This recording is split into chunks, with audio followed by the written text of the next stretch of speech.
Video. You can watch on my Facebook. Mary Ann Jimenez Roberes. Wow. Oh, diba? Where are you Sa from, akin. From Baguio po. Ito po yung ating pinakauna no talaga na kalsada, concrete road here in our province. City talk this is kami Arnaldo today. Boulevard. And by the way, hindi ako naka-introduce ng self, kundi nakilala kung sino yung aswang dito. I will not introduce myself na para niya makilala. By the way po, I'm Paul. As in John Paul po, pero hindi po tayo ano po. Hindi mo din po ako saint. John Paul lang po. I was tasked by the provincial government no, to guide you here. Exclusive, kayo lang po dito yung may tour guide. Dun sa iba, bahala na sila dyan. Yes, ma'am. May sila, museum sila dito. Ayan. Mga old na kagamitan. Meron din pala silang ganito, bayuan, di ba? Mga old na kagamitan. Museum nila dito. Dati dayon matlaan, di ba?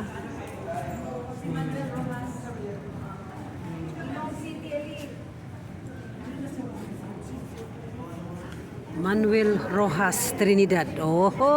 Taga dito gayam ni Manuel Rojas Trinidad. Manuel and Trinidad Rojas Konana with children. Taga dito gayam ni Manuel Rojas. Kaya pala Rojas City kasi si Rojas pala ang dito. Declaration of the Philippine Independence Day 1946. Ayan. Yan yung mga kasama natin. Ayan sila.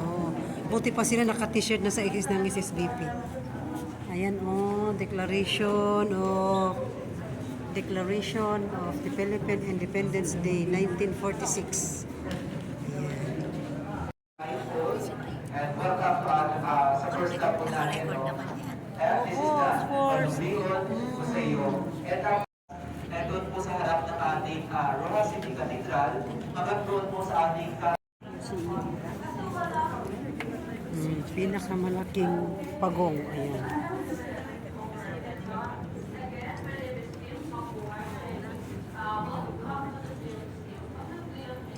Ayan sila, di ba?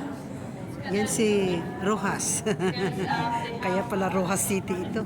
Siya pala ang Cara David. Ito pala si Cara David. Kamagana. Or in Facebook also.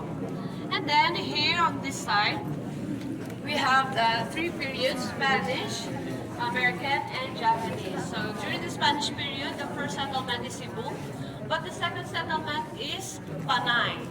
So that is why we have a lot of churches here. But if you're wondering why is it that there are no houses, if Israel become a nation, that is why only Philippines accept refugees from Israel, and the Prime Minister came here from time to time to bless the nation. So I think you must be proud of that. That is why we are visa free. So there's a lot of contribution about Manuel. That is why the Rojas City named after him.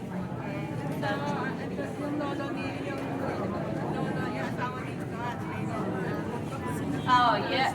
Asawa ko. So, lolo na ni Manuel. So, lolo niya na si Manuel. Mon Rojas is a third generation. And then Paulo is a fourth generation. So, before he ran for a congressman. So, he is a fourth generation Paulo. But before it was Dinggoy, he became a congressman. And then after Dinggoy died, Mon Rojas ran for a politics when Dinggoy died. So, it's sakit din sa puso. So Independence Day, 4th of July, 1946. And you can take a photo of the Philippine flag. So it's a new republic. At the same year became a president, Manuel Rojas. So in America, they have the 4th of July Independence Day, but in our timeline, it's June 12, Independence Day. So yes, when they lowered down the American flag, so Manuel took also part of it to raise the flag. So most of the items here of Manuel are under Jerry Rojas Foundation. Sa Facebook para time to time magsikat-sikat tayo. So if you have questions you can ask me to take a photo.